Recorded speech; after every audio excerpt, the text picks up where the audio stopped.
السلام علیکم پیارے دوستو، آج میں آپ کے سامنے پیش کروں گا قوم عاد اور حضرت ہود علیہ السلام کا قصہ۔ دوستو، عاد عرب کے قدیم قبیلہ یا سامیہ کے صاحب قوت و اقتدار افراد کی جماعت کا نام ہے۔ عرب کے قدیم باشندے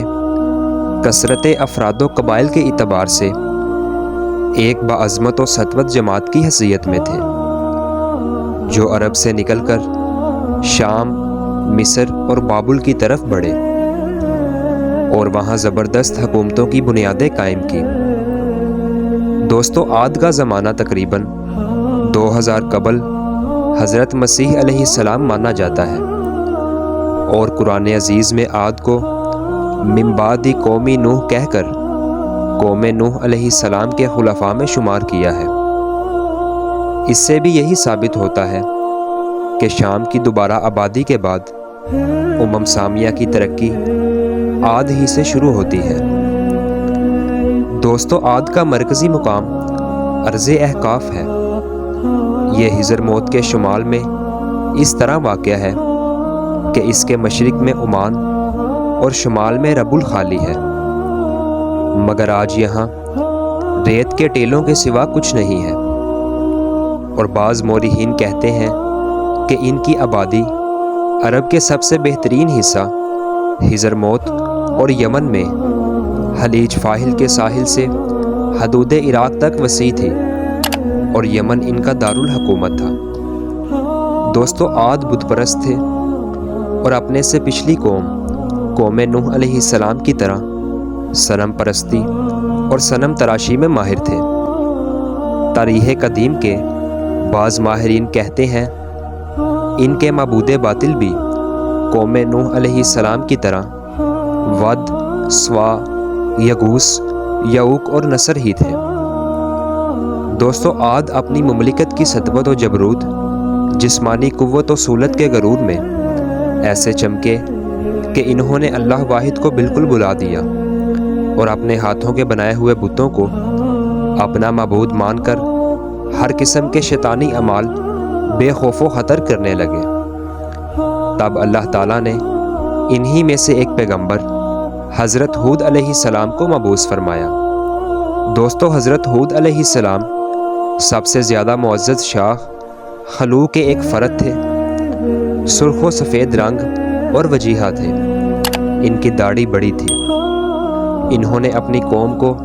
اللہ تعالیٰ کی توحید اور اس کی عبادت کی طرف دعوت دی اور لوگوں پر ظلم و جور کرنے سے منع فرمایا، مگر عاد نے ایک نہ مانی اور ان کو سختی کے ساتھ جھٹلایا اور غرور و تکبر کے ساتھ کہنے لگے، آج دنیا میں ہم سے زیادہ شوکت و جبروت کا کون مالک ہے؟ مگر حضرت ہود علیہ السلام مسلسل اسلام کی تبلیغ میں لگے رہے۔ وہ اپنی قوم کو عذاب الہی سے ڈراتے اور غرور و سرکشی کے نتائج بتا کر قوم نوح کے واقعات یاد دلاتے اور کبھی ارشاد فرماتے، اے قوم، اپنی جسمانی طاقت اور حکومت کے جبروت پر غرور نہ کر، بلکہ اللہ تعالیٰ کا شکر ادا کر کہ اس نے تجھ کو یہ دولت بخشی۔ قوم نوح کی تباہی کے بعد تجھ کو زمین کا مالک بنایا، خوش عیشی، فارغ البالی اور خوشحالی عطا کی، لہٰذا اس کی نعمتوں کو نہ بھول اور خود ساختہ بتوں کی پرستش سے باز آ جاؤ، جو نہ نفع پہنچا سکتے ہیں اور نہ ہی دکھ دے سکتے ہیں۔ موت اور زندگی، نفع نقصان سب ایک اللہ ہی کے ہاتھ میں ہے۔ اے افراد قوم، مانا کہ تم عرصہ تک سرکشی اور اس کی نافرمانی میں مبتلا رہے ہو،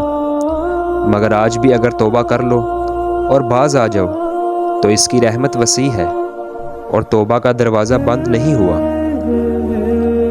اس سے مغفرت چاہو وہ بخش دے گا، اس کی طرف رجوع ہو جاؤ وہ معاف کر دے گا۔ تقوی و طہارت کی زندگی اختیار کر لو، وہ تم کو دن دگنی رات چگنی ترقی عطا کرے گا، بیش از بیش عزت دے گا اور مال و عزت میں سرفرازی بخشے گا۔ دوستو، حضرت ہود علیہ السلام اپنی تبلیغ اور پیغام حق کے ساتھ بار بار یہ دہراتے کہ میں تم سے کسی اجر و عوض کا خواہش مند نہیں ہوں، میرا اجر تو اللہ ہی کے پاس ہے، اور یہ نبی کی زندگی کا تو گرائے امتیاز ہے کہ ان کو کوئی یہ تہمت نہیں لگا سکتا کہ وہ مال کی طلب میں ایسا کرتے ہیں یا عزت و جاہ اور ریاست کے طالب ہیں۔ وہ نہ اپنی قوم سے اپنی ریاست و عزت کے طالب ہوتے ہیں اور نہ مال و منال کے۔ ان کے سامنے تو صرف ایک ہی نقطہ ہوتا ہے، اور وہ ادائے فرض اور اپنے مالک حقیقی کے احکام کی پیروی ہے۔ دوستو، عاد میں ایماندار تو چند ہی باقی تھے، باقی تمام سرکش اور متمرد انسانوں کا گروہ تھا۔ ان کو حضرت ہود علیہ السلام کی یہ نصیحتیں سخت شاق گزری تھیں، اور وہ یہ نہیں برداشت کر سکتے تھے کہ ان کے خیالات، ان کے عقائد و اعمال، غرض ان کے کسی ارادہ میں کوئی بھی شخص حائل ہو اور ان کے لیے ناصح مشفق بنے۔ اس لیے اب انہوں نے یہ روش اختیار کی کہ حضرت ہود علیہ السلام کا مذاق اڑایا، ان کو بے وقوف کہا، اور ان کی معصومانہ حقانیتوں اور صداقتوں کی تمام یقینی دلائل و براہین کو جھٹلانا شروع کر دیا، اور حضرت ہود علیہ السلام سے کہنے لگے، ہم اس ڈھونگ میں آنے والے نہیں کہ تجھ کو اللہ کا رسول مان لیں اور اپنے خداؤں کی عبادت چھوڑ کر یہ یقین کر لیں کہ وہ خدائے اکبر کے سامنے ہمارے سفارشی نہیں ہوں گے۔ حضرت ہود علیہ السلام نے ان سے کہا کہ نہ میں بے وقوف ہوں اور نہ پاگل، بلا شبہ اللہ تعالیٰ کا رسول اور پیغمبر ہوں۔ اللہ تعالیٰ اپنے بندوں کی ہدایت کے لیے بے وقوف کو منتخب نہیں کیا کرتا کہ اس کا نقصان اس کے نفع سے بڑھ جائے اور ہدایت کی جگہ گمراہی آ جائے۔ وہ اس عظیم الشان خدمت کے لیے اپنے بندوں میں سے ایسے شخص کو چنتا ہے جو ہر طرح اس کا اہل ہو اور اس خدمت حق کو بخوبی انجام دے سکے، مگر قوم کی سرکشی اور مخالفت بڑھتی ہی رہی، اور ان پر آفتاب سے زیادہ روشن دلائل اور نصائح کا ذرا بھی اثر نہ ہوا،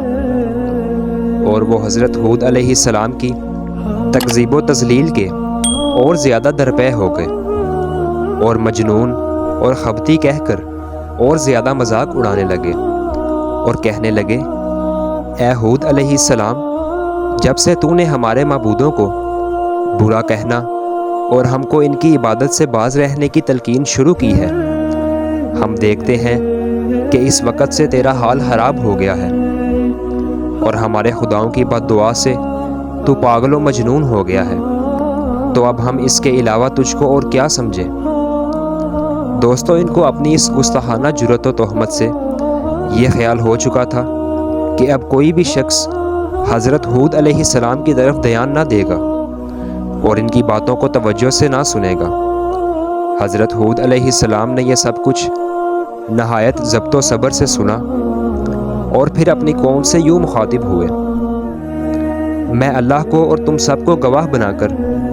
سب سے پہلے یہ اعلان کرتا ہوں کہ میں اس اعتقاد سے قطعاً بری ہوں کہ ان بتوں میں یہ قدرت ہے کہ مجھ کو یا کسی کو بھی کسی بھی قسم کی برائی پہنچا سکتے ہیں۔ اس کے بعد تم کو اور تمہارے ان معبودان باطل کو چیلنج کرتا ہوں کہ اگر ان میں ایسی قدرت ہے تو وہ مجھ کو نقصان پہنچانے میں جلدی سے اقدام کریں۔ میں اپنے اللہ کے فضل و کرم سے صاحب عقل و خرد ہوں، فراست و قیاست کا مالک ہوں اور حکمت و دانائی کا حامل ہوں۔ میں تو صرف اپنے اللہ ہی پر بھروسہ کرتا ہوں جس کے قبضہ و قدرت میں کائنات کے تمام جانداروں کی پیشانیاں ہیں، اور جو حیات و ممات کا مالک ہے وہ ضرور میری مدد کرے گا اور ہر نقصان پہنچانے والے کے نقصان سے محفوظ رکھے گا۔ آخر حضرت ہود علیہ السلام نے ان کی مسلسل بغاوت و سرکشی کے خلاف یہ اعلان کر دیا کہ اگر عاد کا رویہ یہی رہا اور حق سے اعراض و روگردانی کی روش میں انہوں نے کوئی تبدیلی نہ کی اور میری نصیحتوں کو گوشے دل سے نہ سنا، تو میں اگرچہ اپنی مفروضہ خدمت کے لیے ہر وقت چست کمر اور باہمت ہوں، مگر ان کے لیے ہلاکت یقینی ہے۔ اللہ تعالیٰ ان قریب ان کو ہلاک کر دے گا اور ایک دوسری قوم کو زمین کا مالک بنا کر ان کی جگہ قائم کر دے گا، اور بلا شبہ وہ اللہ تعالیٰ کو ذرا بھی نقصان نہیں پہنچا سکتے۔ وہ تو ہر شے پر قادر و مسلط اور ہر شے کا حافظ و نگہبان ہے، اور تمام کائنات اس کے ید قدرت میں مسخر ہے۔ اے قوم، اب بھی سمجھ اور عقل و ہوش سے کام لے۔ قوم نوح علیہ السلام کے حالات سے عبرت حاصل کر اور اللہ کے پیغام کے سامنے سر نیاز جھکا دے، ورنہ قضاء و قدر کا ہاتھ ظاہر ہو چکا ہے، اور بہت قریب ہے وہ زمانہ کہ یہ تیرا سارا غرور خاک میں مل جائے گا، اور اس وقت ندامت سے بھی کوئی فائدہ نہ ہوگا۔ دوستو، حضرت ہود علیہ السلام نے بار بار ان کو یہ بھی باور کرایا کہ میں تمہارا دشمن نہیں ہوں، دوست ہوں، تم سے زر و سیم اور ریاست کا طالب نہیں ہوں، بلکہ تمہاری فلاح و نجات چاہتا ہوں۔ میں اللہ تعالیٰ کے پیغام کے بارے میں خائن نہیں بلکہ امین ہوں، وہی کہتا ہوں بلکہ دائمی و سرمدی کے نجات کے لیے کہتا ہوں۔ تم کو اپنی ہی قوم کے ایک انسان پر اللہ کے پیغام نازل ہونے سے حیرانی نہیں ہونی چاہیے، کیونکہ یہ روز اول سے اللہ کی سنت جاریہ ہے کہ انسانوں کی ہدایت و سعادت کے لیے انہی میں سے ایک شخص کو چن لیتا ہے اور اپنا رسول بنا کر ان کو خطاب کرتا ہے، اور اپنی مرضیات و نامرضیات سے اس کی معرفت اپنے بندوں کو مطلع کرتا رہتا ہے۔ اور فطرت کا تقاضا بھی تو یہی ہے کہ کسی قوم کے رشد و ہدایت کے لیے ایسے شخص کا ہی انتخاب کیا جائے جو بول چال میں انہی کی طرح ہو، ان کے اخلاق و عادات کا واقف و دانا ہو، ان کے خصوصی امتیازات سے آشنا اور انہی کے ساتھ زندگی گزارتا ہو، کہ اس سے قوم مانوس ہو سکتی ہے اور وہی ان کا صحیح ہادی مشفق بن سکتا ہے۔ دوستو، عاد نے جب یہ سنا تو وہ عجیب حیرت میں پڑ گئے۔ ان کی سمجھ میں نہ آیا کہ ایک اللہ کی پرستش کے کیا معنی ہیں۔ وہ غم و غصہ میں آ گئے کہ کس طرح ہم اپنے باپ دادا کی روایت اصنام پرستی کو چھوڑ دیں، یہ تو ہماری اور ہمارے باپ دادا کی سخت توہین ہے۔ ان کا غیظ و غضب بھڑک اٹھا کہ ان کو کافر اور مشرک کیوں کہا جاتا ہے، جبکہ وہ بتوں کو اللہ کے سامنے اپنا شفیع مانتے ہیں۔ ان کے نزدیک ہود علیہ السلام کی بات مان لینے میں ان کے معبودوں اور بزرگوں کی توہین و تحقیر تھی، جن کو وہ خدائے اکبر کی بارگاہ میں اپنا وسیلہ اور شفیع مانتے تھے، اور اسی کے لیے ان تصویروں اور مجسموں کو پوچھتے تھے کہ وہ خوش ہو کر ہماری سفارش کریں گے اور عذاب الہی سے نجات دلائیں گے۔ آخر وہ شعلہ کی طرح بھڑک اٹھے اور حضرت ہود علیہ السلام سے کہنے لگے، تو نے ہم کو اپنے اللہ کے عذاب کی دھمکی دی اور ہم کو اس سے ڈرایا۔ اے ہود علیہ السلام، اب ہم سے تیری روز روز کی نصیحتیں نہیں سنی جاتی، ہم ایسے ناصح مشفق سے باز آئے۔ اگر تو واقعی اپنے قول میں سچا ہے تو وہ عذاب جلد لے آ کہ ہمارا تیرا قصہ پاک ہو۔ حضرت ہود علیہ السلام نے جواب دیا، اگر میری مخلصانہ اور صادقانہ نصائح کا یہی جواب ہے تو بسم اللہ، اور تم کو عذاب کا اگر اتنا ہی شوق ہے